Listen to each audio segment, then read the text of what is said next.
Today we're working on a 1973 Mustang convertible with a standard 302 V8 two-barrel carburetor.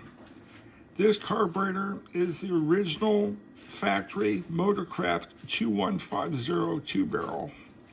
Very simple carburetor, easy to work on, very few big problems with it. Power valve rupturing or leaking is probably about the biggest problem. Another problem area, not so much with the carburetor, but in that area, if you look at this rubber hose here, that is your fuel line connection between the steel fuel line from the fuel pump to the fuel filter. The problem, if you take a look, is this thing is sitting right above a high voltage ignition distributor. Too often, folks do not change the fuel filter, much less the rubber line, and over time, it begins to leak, disintegrate, crack, and you start getting liquid fuel dripping right above the ignition distributor. And so vapors get in there, start a fire. Next thing you know, you have an underhood fire. Boy, if I had a nickel every time I see a car come in because it got burned to the ground that way. Anyway, just a heads up, look for that if you have a vehicle that has rubber fuel line, replace it and your fuel filter maybe once a year. That'll keep you out of trouble, but don't let it go 10 years or more.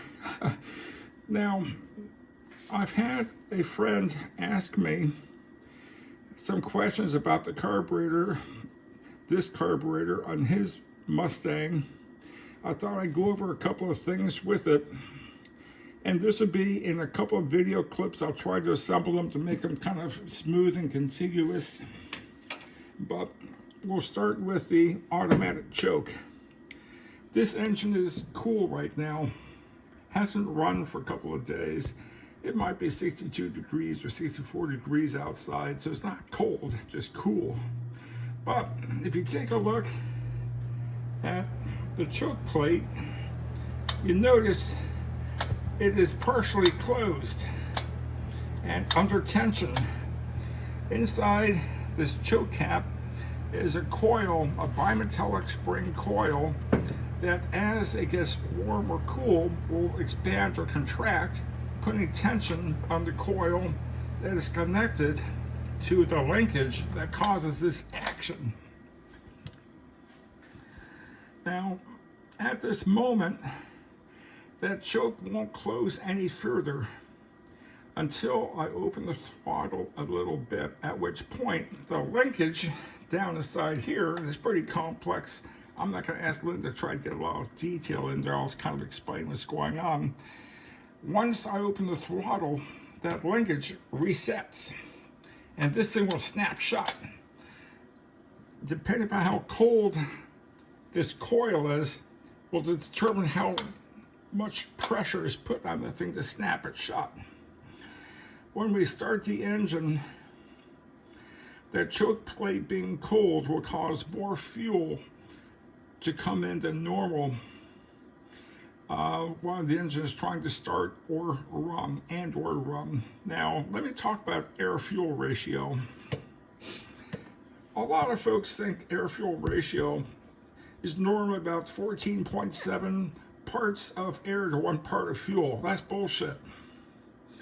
Everywhere you read it says 14.7 to 1. It's not parts, pounds. 14.7 pounds of air for 1 pound of fuel. If you're talking so many parts of gasoline to parts of air, you'd be burning through your fuel tank, gasoline supply, lickety split. So anyway, just so you know, when I talk about air-fuel ratio, I'm talking pounds of air and pounds of fuel. And of course, the altitude the car is at will affect the weight of the air at a certain altitude for a certain volume, as will temperature. So this is all supposed to be sea level, 70 degrees Fahrenheit. And I think like 40% or something humidity, all that kind of bullshit. Don't worry about that. But anyway, I'm going to go ahead and I'm going to use a screwdriver, reach over, open the throttle on this, so you can see that throttle of that choke plate snap shut. Now, when I open up the throttle, a few things will happen besides this linkage snapping this shut. The accelerator pump will be activated and it'll squirt fuel to two different nozzles, one in each venturi barrel. And that will help enrich the mixture to help start the engine when it's cold, because it takes a bit richer mixture to start these things cold, because the fuel doesn't evaporate as fast, cool or cold, as when it's warm. So that's one thing that happened. Another thing that'll happen with this choke linkage down here, it resets not only where that choke plate is, but it also sets a high speed or fast idle cam in a position to where this little hex screw, when the engine is warm, if it's set in that position, will idle about 2,000 or 1,800 RPM, depending upon what the specs are for the engine. And once things warm up and this plate starts to open up by itself, that high-speed idle cam drops away, and the fast idle screw no longer determines the idle speed of the engine. That's now determined by a throttle solenoid, throttle position solenoid over here, which sets the engine RPM at idle when it's warm. When the engine is turned off, there's a little pin, a little ram at the tip of this solenoid unit that retracts, and the throttle blades close even further. If we had it idling at that setting, it might be 400 RPM. The idea is slow the engine down so that inertia doesn't cause it to diesel or run on when the engine's shut off. It was a big problem starting about 1971 when engineers started making these engines run hotter and leaner. So that's like an anti-diesel solenoid, but it's really a throttle position solenoid. So I'm going to go ahead and do the throttle opening in a moment. I'm going to have to clip this video so I can have to restart a new one. Okay, we are back. Before I open the throttle to show how the choke plate snaps shut, I want to point out another special tool. When it comes to adjusting the idle mixture for fuel on these carburetors, there's an idle adjustment screw down here. Oh, that's really hard to see. And there's one on the other side. In some cars, it's pretty easy to get to it with a screwdriver. Other cars, not so much. There's a special tool here, a carburetor adjusting tool, that has a little knurled knob at one end with a cable that will turn this other end, and if you take a close look, you see there's a screwdriver slot blade inside there. And the idea is that when the engine's warmed up and I want to adjust the air-fuel ratio for idle, I can put this thing down here at an angle, turn this, and adjust the screw. I just thought I'd point that out before I went much further. Also, because I can use this to open up the throttle to snap that throttle blade or the choke blade shut, and I didn't want folks to wonder what the whole special tool this was. It's a carburetor throttle opening tool. No, seriously, idle adjustment tool. Okay, so watch and listen carefully. See how that snaps shut? So now, engine vacuum from the intake manifold, and the engine is cranking and running, will affect this blade. This is not a blade shaft at center. It's offset a little bit. So as the vacuum comes through, it acts more in the bottom than the top, and it tries to pull this thing open a little bit. Then this will start to warm up the choke housing spring, and slowly this will open up. Very slowly. Now, there are three things that cause this choke to open up. One is engine temperature. will eventually cause it to warm up and then open that. But by then, the engine is running warm, and that choke blade being shut will cause the engine to run very, very rich. Get black smoke out the back, or idle beds, valve to spark plugs. The other thing, if you take a look, I use a screwdriver to point this out. There is a tube here covered with a heat-resistant sheath and another metal tube with a rubber line going up to the carburetor. What this does is cool air is pulled through this vent, through this metal, down to a small area in the exhaust manifold that draws warm air back up through here and into the base of the carburetor and or choke housing, depending upon the design of the system. That helps heat it up. But the most important part of what causes this spring to heat up inside here and open the choke is this little white wire with a black stripe.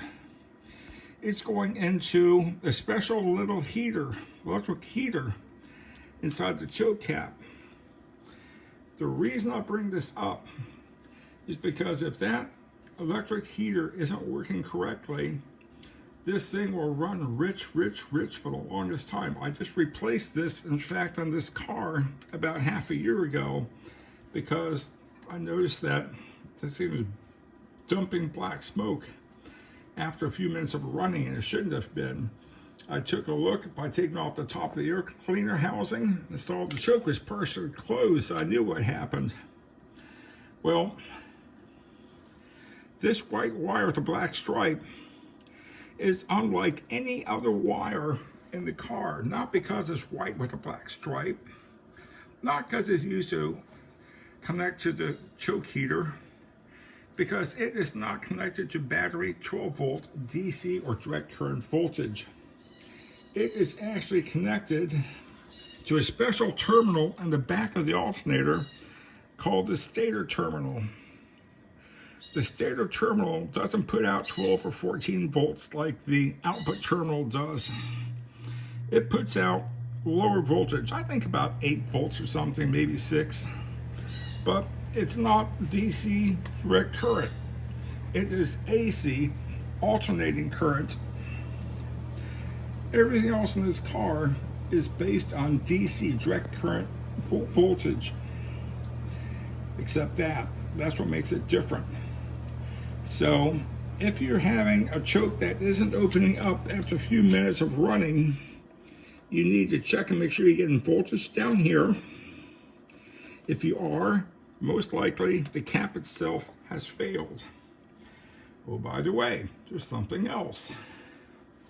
If we take a look at this black cap, there is a small score going across here.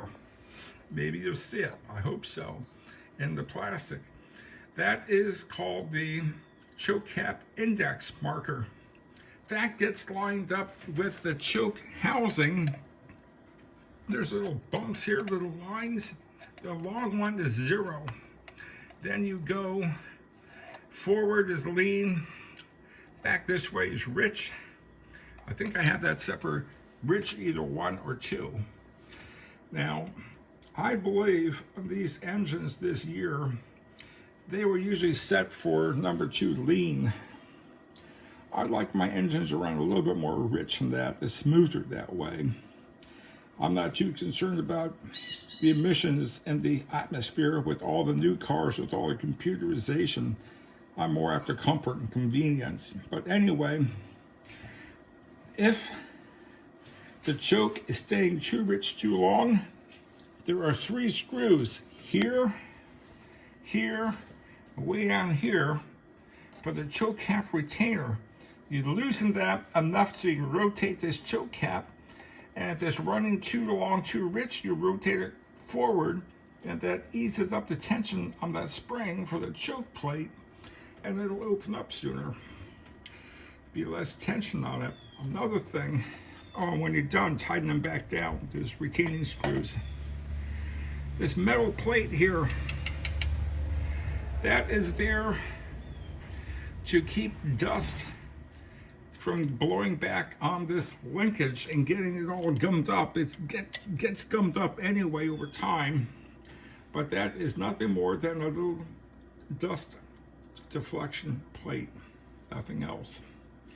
Okay, what I'm going to do next, after Linda takes us off camera, is start the vehicle, back it out of the garage. I don't gas ourselves as it runs. Turn the engine off, hook it up to an oscilloscope, turn it back on, make sure it's measuring the RPM and everything else, and then I'll go through some choke adjustments and also show, as this thing opens up, how the choke plate opens, so anyone watching this will see I'm not speaking with forked tongue. It works well. So we'll see you back in a few more minutes.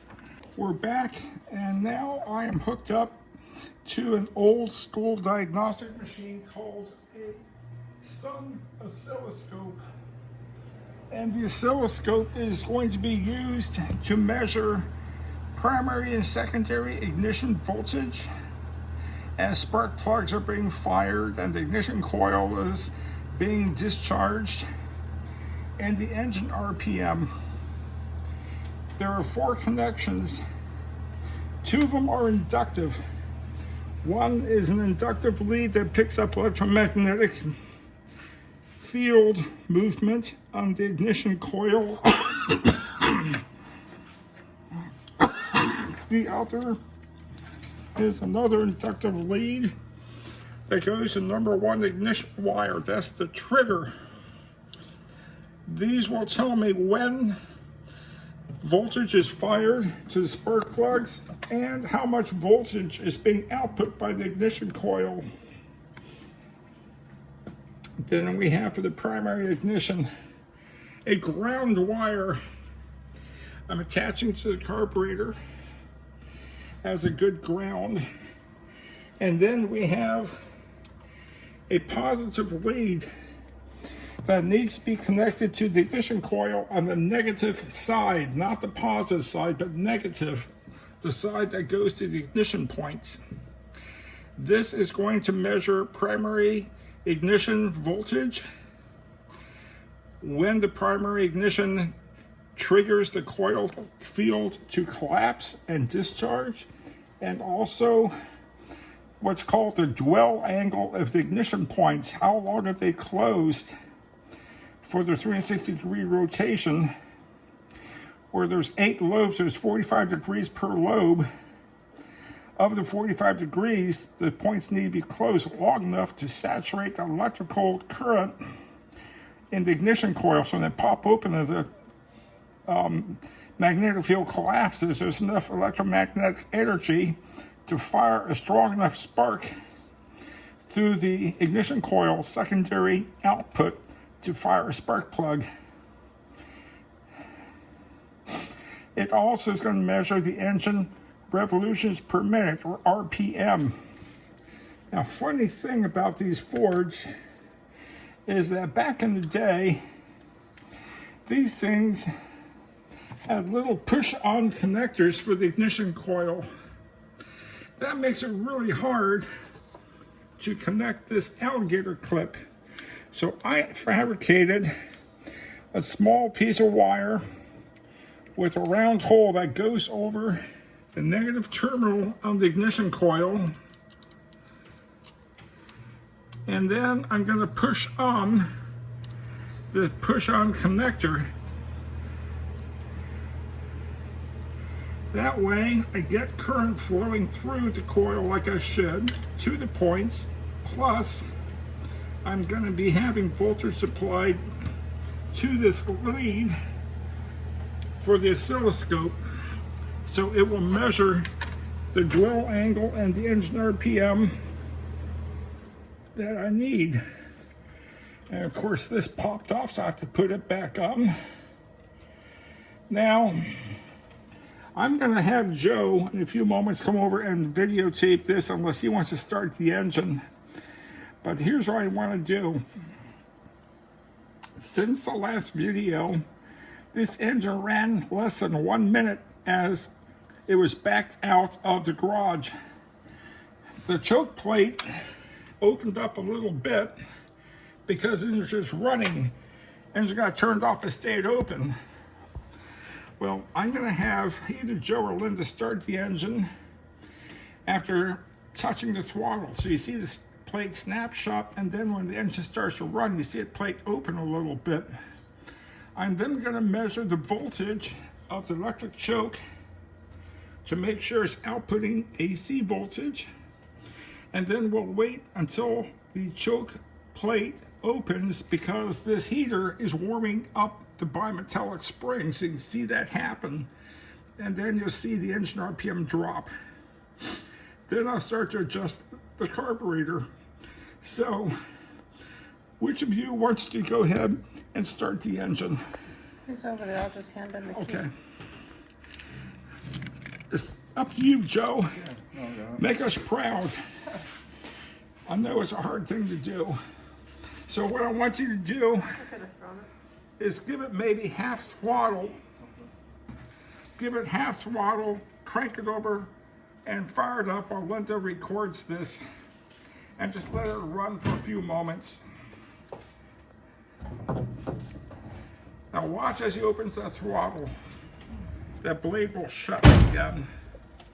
See it shut?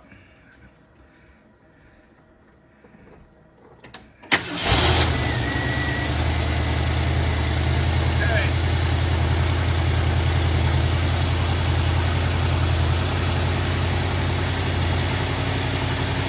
I'm setting this for voltage.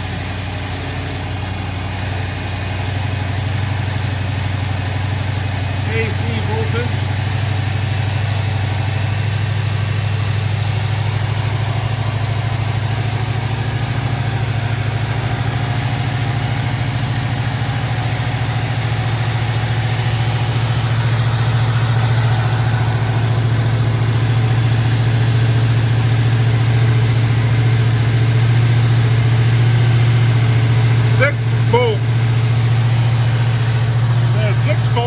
AC voltage.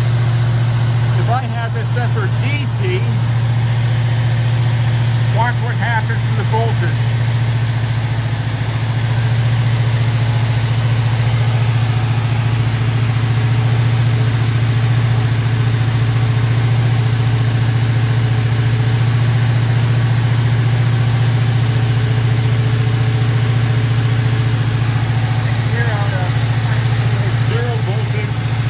Because DC, there's AC going through a forward back, so it shows a net of 0 volts. Got it. That's how I knew this is AC voltage, 6 volts, half of the alternator output voltage. Okay. Look at the choke plate, it's opening. Very slowly, it's opening. Now, I'm going to look at the RPM this engine is running at.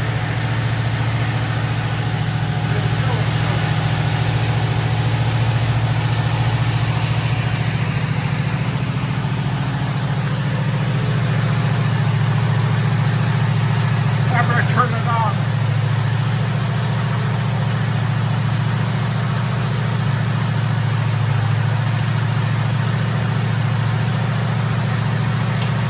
There we go.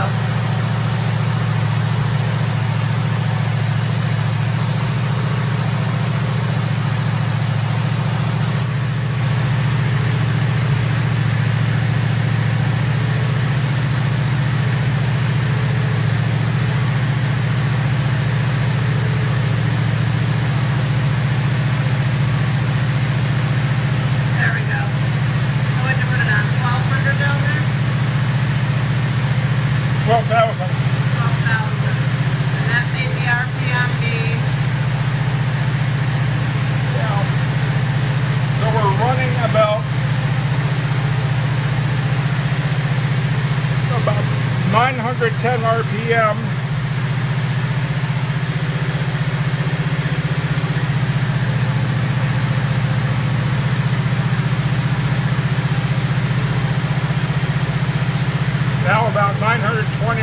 30 RPM.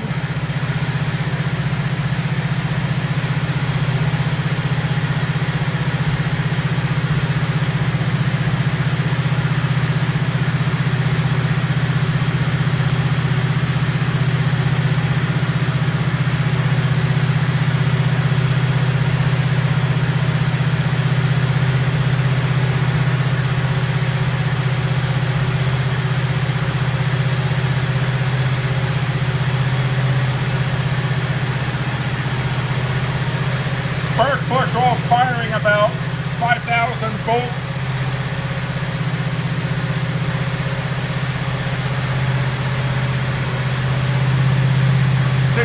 Volts.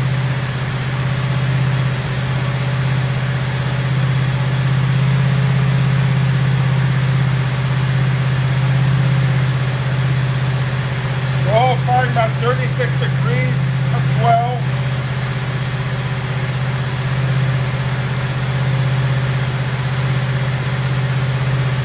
That's all good.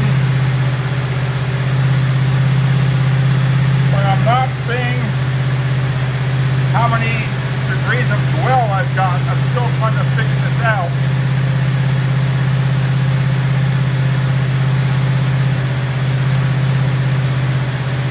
Notice the RPM is about 1,000 to 1,200 RPM now. It's gone up. Turn off? No, give it a goose. Give it a gas. No, give it a gas. Okay. Okay. Notice the RPM of the engine has dropped. Take a look at the choke plate. It's wide open. Okay. Now look over here, and you'll see we're running about 520 RPM. It's a little bit slow. In drive, warmed up, it should be about 600 to 650 RPM. So I want to adjust that, but first I want to make sure that the idle position solenoid is actually working. I can do that by unplugging it and seeing if the RPM drops. It should drop a little bit.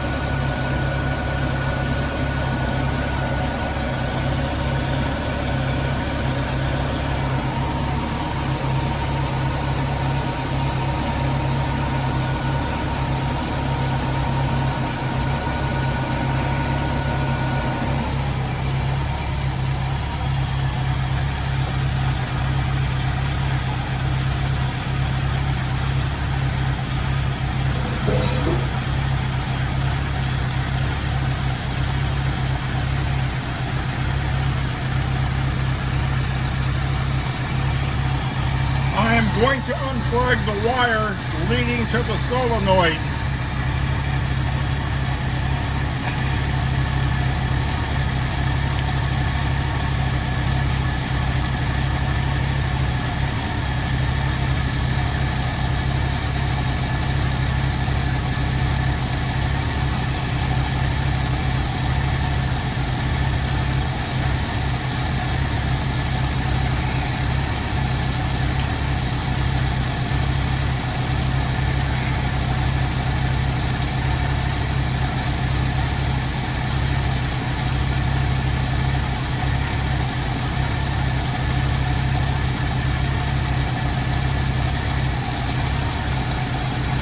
No, I'm not. I'm going to try. Okay. That's not working. I'll try a different way. Kill the engine. Without touching the throttle, restart it.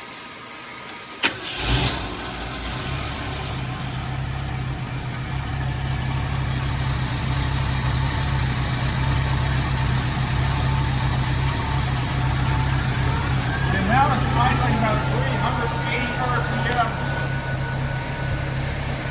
Now when I open the throttle a little bit, so I'm going to pull the throttle plate open a little bit more.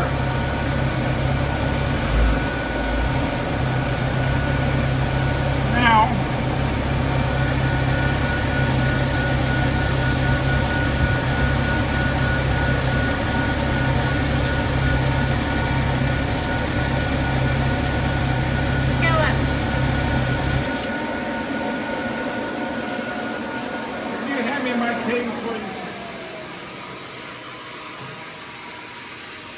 thank you. Keep recording? Yeah. Oh no, Oh. notice that the choke blade not only is open, but is being snapped open from the tension from the choke bimetallic coil inside the choke cap. I'm going to have Joe start the engine. I'm going to open the throttle and let us set back down on this throttle position solenoid. Then I'm going to adjust this as idle speed comes up. I'll adjust it for about 625 RPM in drive. Should I be over there so I can see where you're adjusting? Right. Yeah. Okay, Joe, fire it up, please.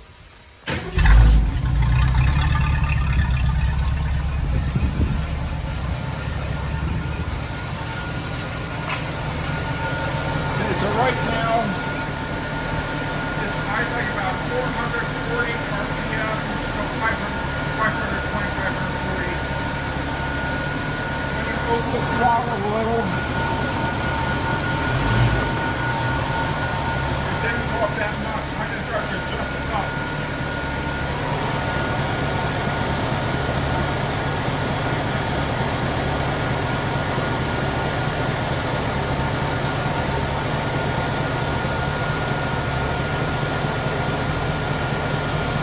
Okay, it's going up. It's 6 now. Whoa. It was up to 8 and then it came back down. Yeah, we're going to snap it. Okay. That's about 620, 610 RPM right now in neutral. I'm going to go up a little bit higher.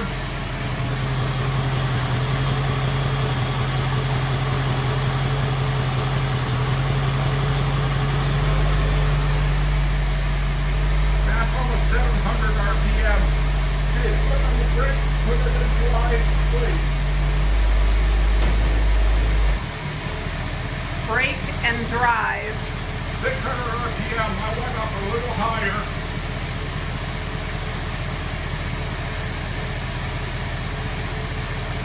It moved a tiny bit.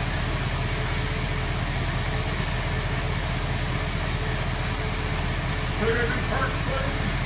Let's put it in park. Now it's in park. Back in drive.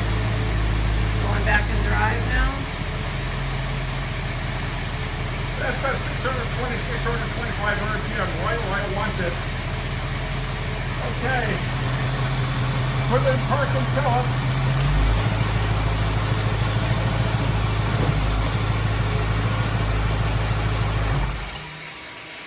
So that is how we adjust the engine idle speed with a warm engine using the throttle position solenoid adjusting screw.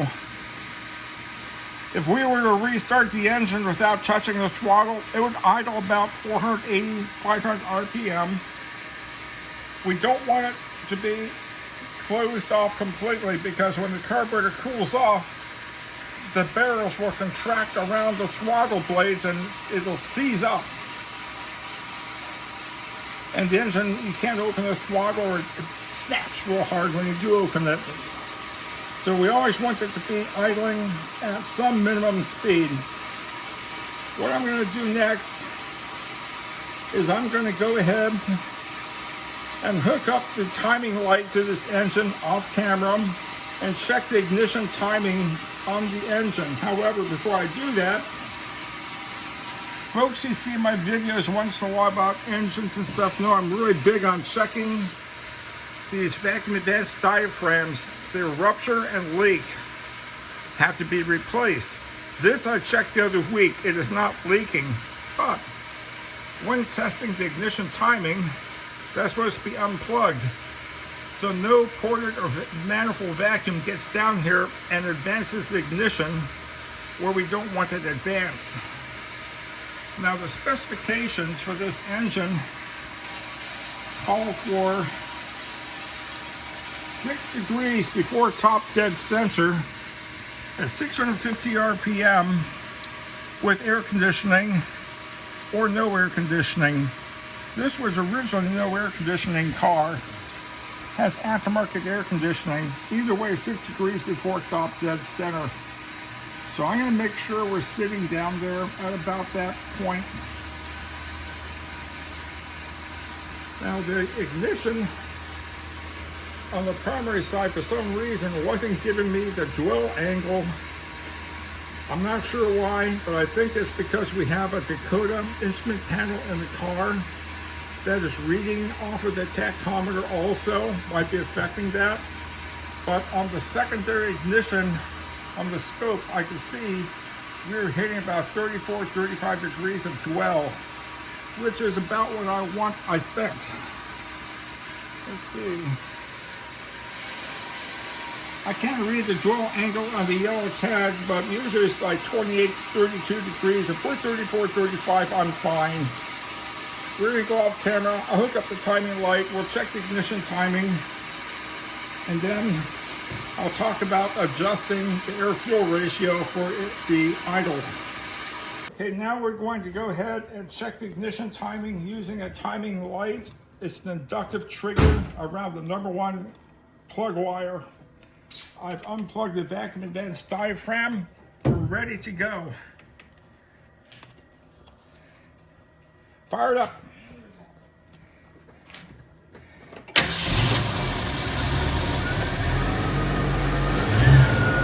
Now, if you take a look, you see that this is flashing. Every time #1 coil fires the #1 plug, it fires off this little flash light. It's a strobe light. I'm going to look down at the timing mark on the vibration dampener and make sure it's set for 6 degrees.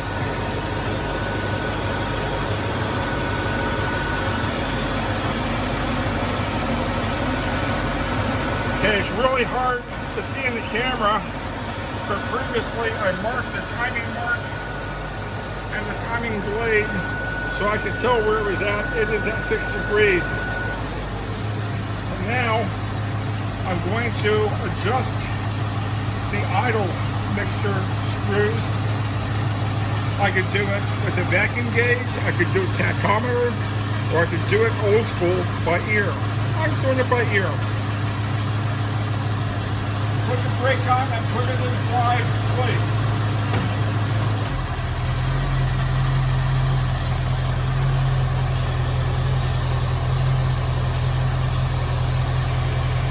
Okay, what I'm going to do now is on each side of the carburetor, I'm going to turn the idle mixture screw in until the engine gets rough, and I'll back it off a little bit. When it smooths out, I'll stop and go to the other side. This is definitely old school, but it works.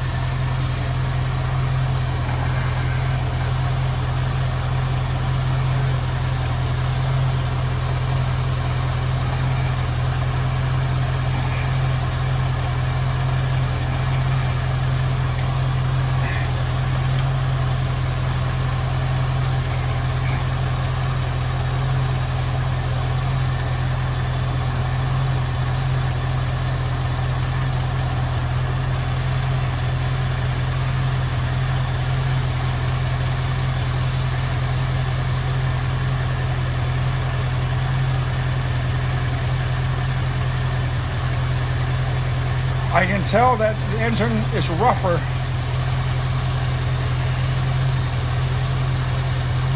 It just smoothed out. Now I go to the other side, do the same thing.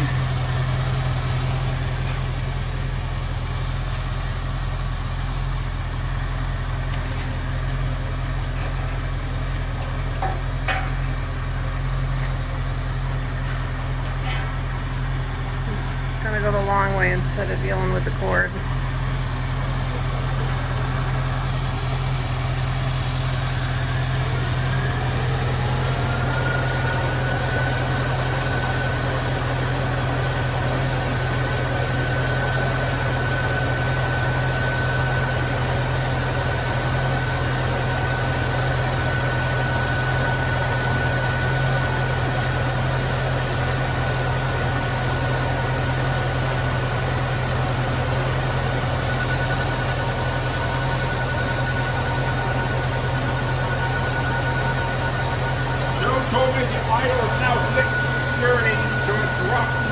so I need to make that a little richer again on the other side.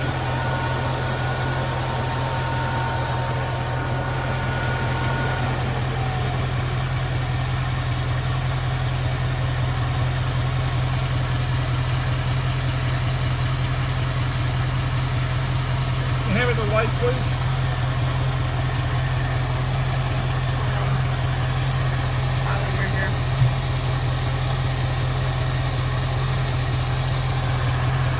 Camera down a second, hold on.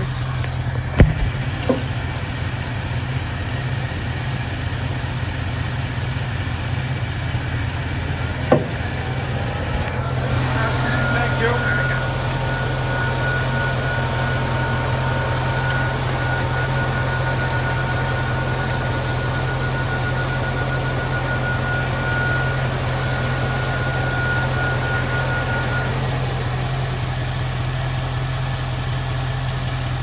That's a little rougher. Where are we at now, Joe? 640? Coming back over.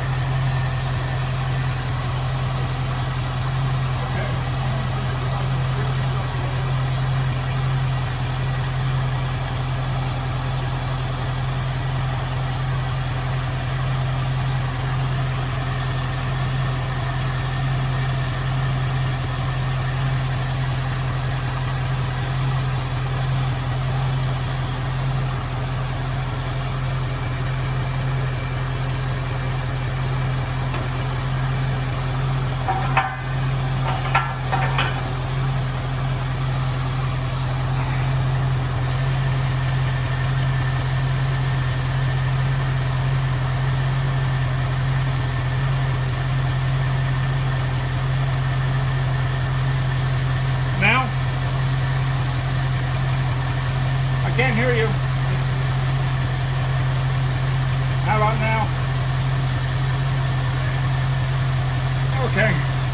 About 660 now? Okay. All right. Joe told me that the RPM wasn't as high after I adjusted it as before, so I riched it up a little bit more on the right side, left side. The automobile tachometer showing 660 RPM in drive. 650 to 660, right where I want it to be. The adjustment for the tachometer in the car, calibration, compared to the scope, might be a little bit different. That's why I set the scope at 625, give it some leeway.